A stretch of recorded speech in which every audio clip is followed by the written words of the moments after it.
O evangelho deste 30 de maio de 2021, domingo da solenidade da Santíssima Trindade, é o de Mateus, no capítulo 28, do versículo 16, findando no versículo 20. Trataremos aqui da Trindade, Pai, Filho e Espírito Santo, que se realiza no meio da humanidade, em cima de uma montanha, no meio de um túmulo, convivendo com os medos, as inseguranças e os pavores.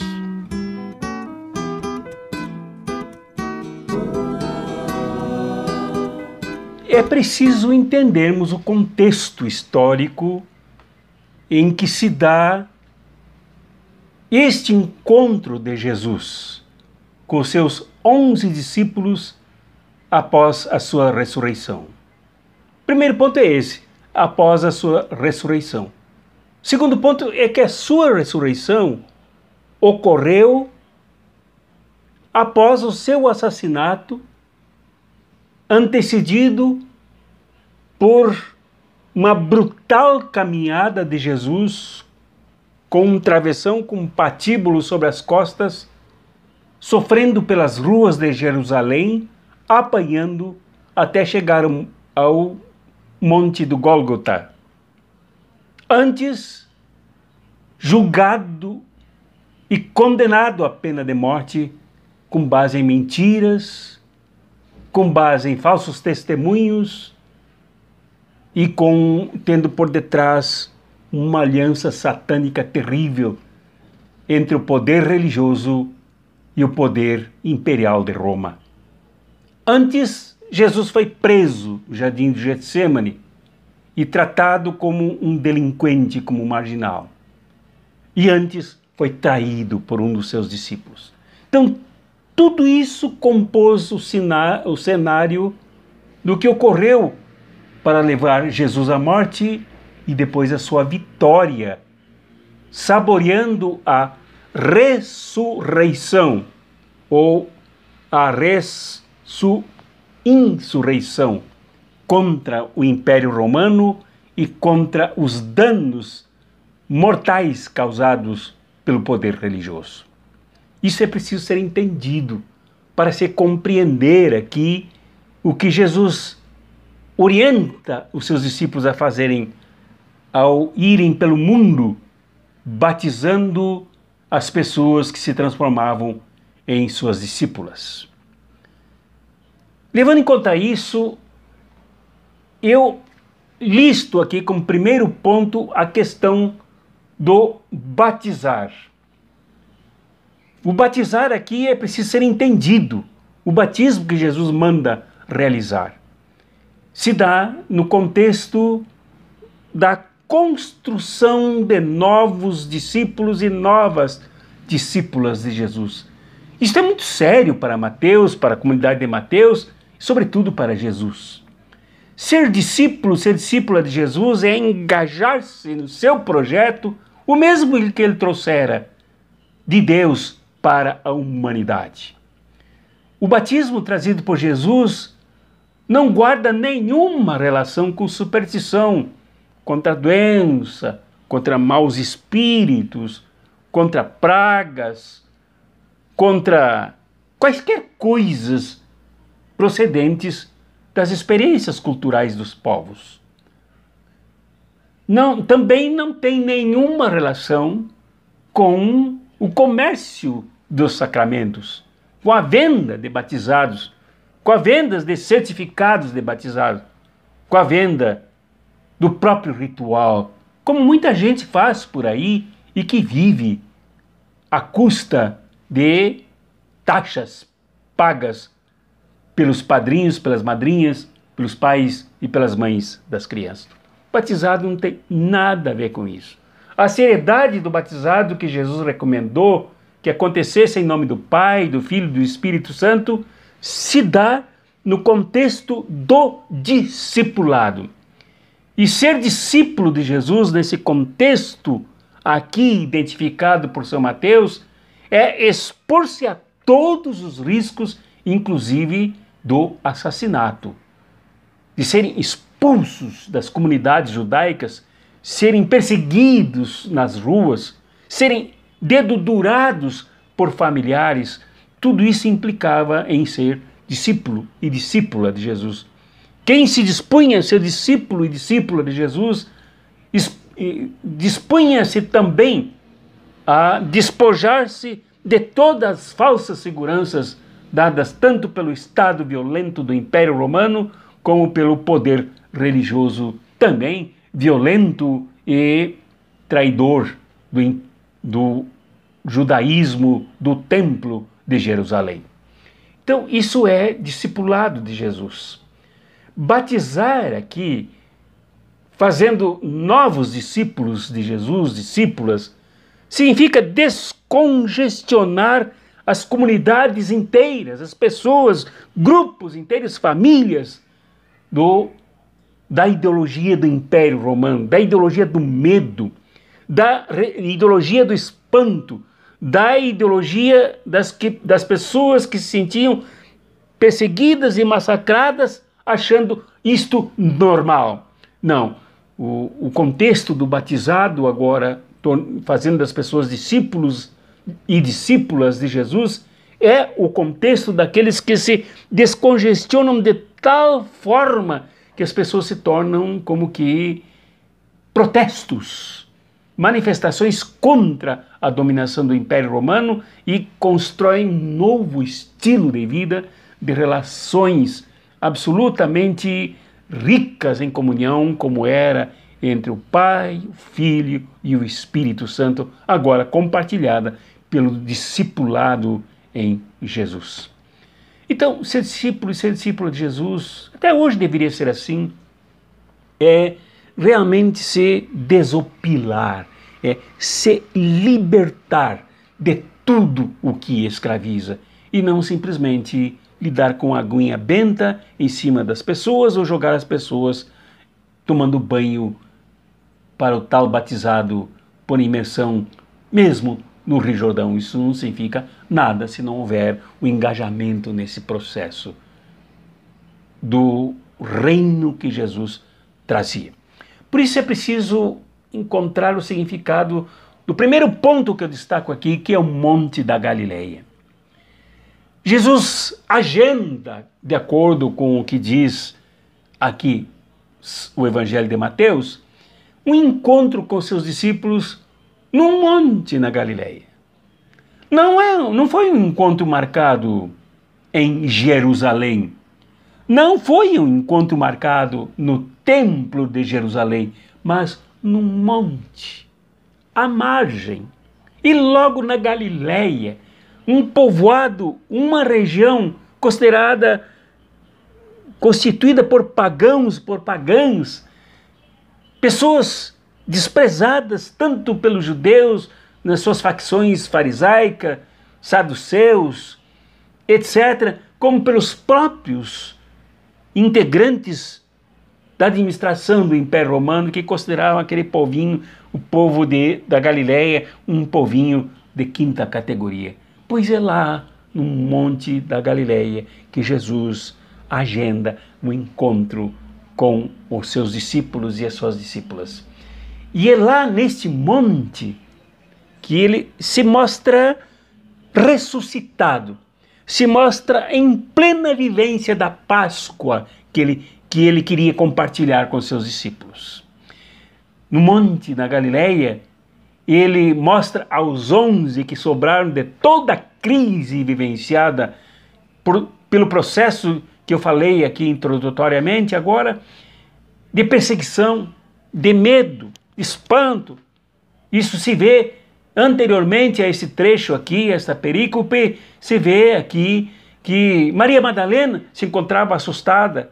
O ambiente era de mentira, de que tinham roubado o corpo de Jesus, por isso o túmulo aberto. O ambiente era de desagregação, era de divisão entre o próprio colégio discipular apostólico de Jesus, que não encontrava caminhos para se acertar e para entender todo esse processo.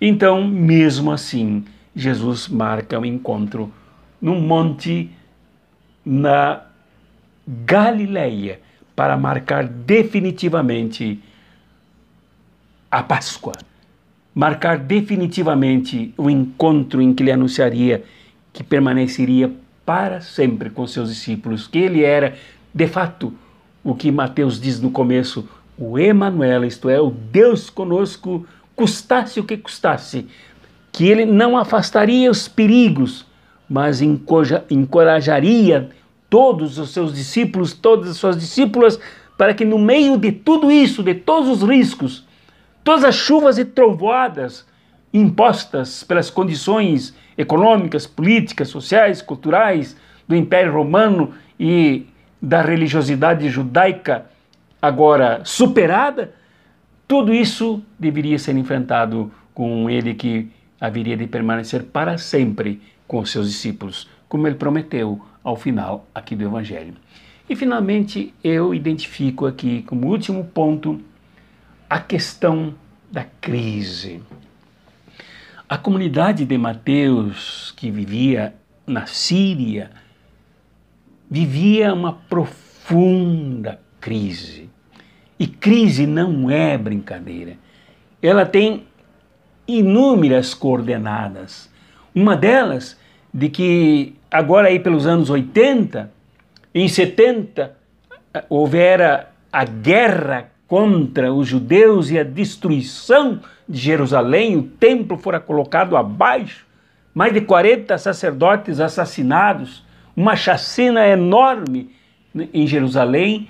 Isso já era 10 anos depois, agora nos anos 80, ainda uma sensação de profunda insegurança, porque a principal referência de Israel já não existia mais, que era Jerusalém, e dentro dele o templo.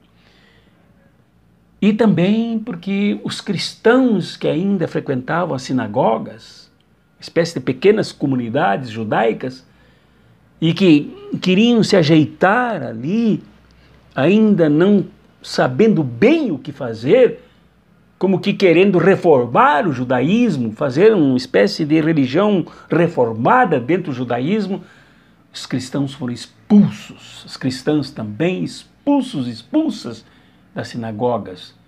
E agora semelhantes a um pequeno barco no meio das ondas do mar, sem remo, sem vela, sem direção, perdido, assustado, estava em profunda crise.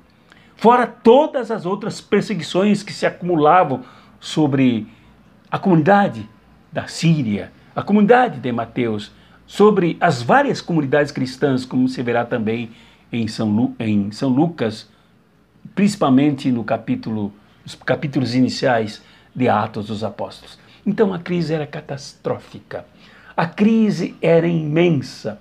E notemos bem, foi dentro desta crise, de acordo com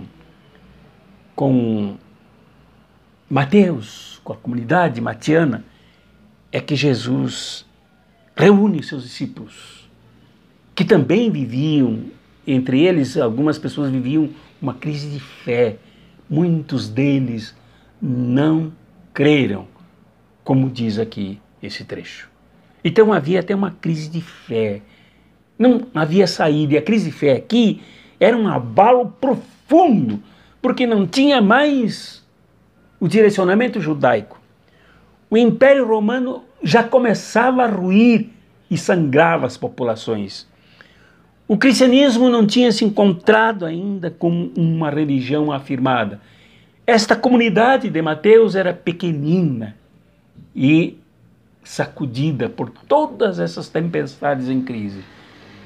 Entanto, é aí dentro desta crise, que é uma espécie de ponte de passagem, quebrando a cabeceira inicial, se dirigindo a uma nova cabeceira sem perspectiva muito clara do que acontecerá.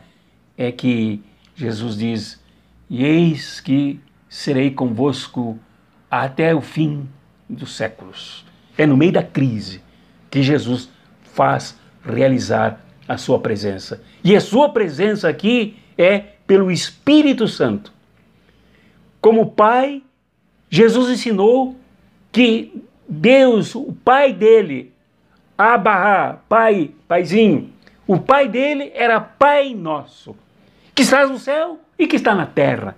É um Deus que se mistura com a terra e que é nosso e que nos faz nossos irmãos, diferentemente do Império Romano, indiferentemente da religião judaica, da religião do templo, que massacrava as pessoas sob as leis, sob artigos extremamente desumanos e opressivos. Agora, Jesus aponta: não, vocês batizem em nome do Pai, que é nosso.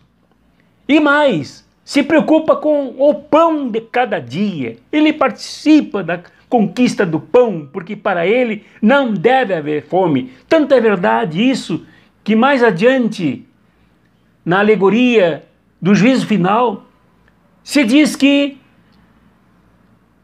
aqueles que serão recebidos no juízo final são aqueles que se preocupam com o que passa fome, com o que não tem com que se vestir, com o que está preso, com o que é perseguido. Enfim, estes são parte da comunidade do Pai, que é nosso, que compartilha o pão nosso de cada dia e que quer nos livrar do mal, construindo juntamente com a comunidade um novo projeto, onde o mal não seja mais predominante. E o mal aqui é o Império Romano, o mal aqui é o templo que persegue, o templo que ajudou a matar, o templo que ajudou a trair.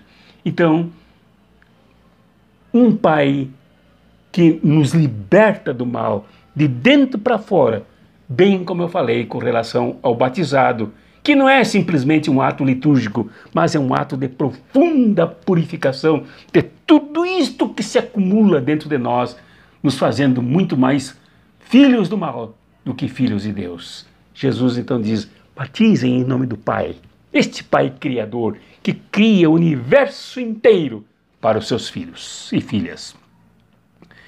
E em nome do Filho. O Filho é Ele mesmo.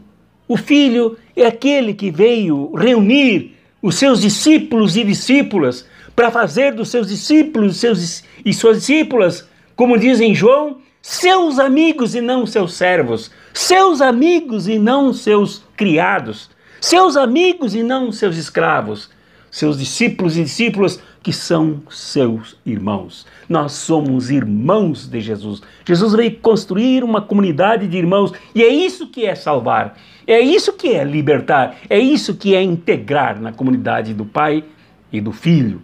Então, batizai em nome do Filho também, este Filho que é capaz de fazer tudo isso de maneira que as pessoas não passem mais por tanta degradação, por tanta humilhação, por tanta opressão. Batizar em nome do Filho é resgatar nas pessoas o próprio projeto do Filho que veio em nome do Pai realizar o reino. Aquele reino identificado por Mateus mesmo. Buscai em primeiro lugar o reino de Deus e a sua justiça, e as demais coisas serão todas acrescentadas. Mateus 6,33. É isto que é o Filho. Batizem, então, em nome do Pai, em nome do Filho e do Espírito Santo. Este que é a atualização do Pai e do Filho. Este que é o sopro do Pai que cria e recria. Este que é o sopro do Filho que destroçou a morte e todas as causas das mortes de todas as pessoas. Este haverá de permanecer para sempre convosco. É o Emmanuel, é o Deus conosco, é o Cristo vivo e ressurreto, atuante em nós, palpitando em nós, nos estimulando, nos enchendo de coragem. Então batizem em nome do Espírito Santo, em nome do Pai, do Filho e do Espírito Santo, para descongestionar, para desopilar, para libertar, para salvar a todos e a todas. Isto é a Santíssima Trindade, isto é o batizado, isto é o discipulado, isto é o encontro com Jesus num monte da Galileia, num monte para o mundo, num monte no meio da humanidade, num monte para a humanidade. É o congraçamento do próprio Jesus com a humanidade através dos seus discípulos. Então, meu irmão, minha irmã, tu e eu somos convidados a sermos discípulos e discípulas de Jesus para incluirmos as pessoas todas neste monte da Galileia que se estende até os nossos dias para abraçar e acolher a todos nós. Em nome do Pai, e do Filho, e do Espírito Santo. Amém.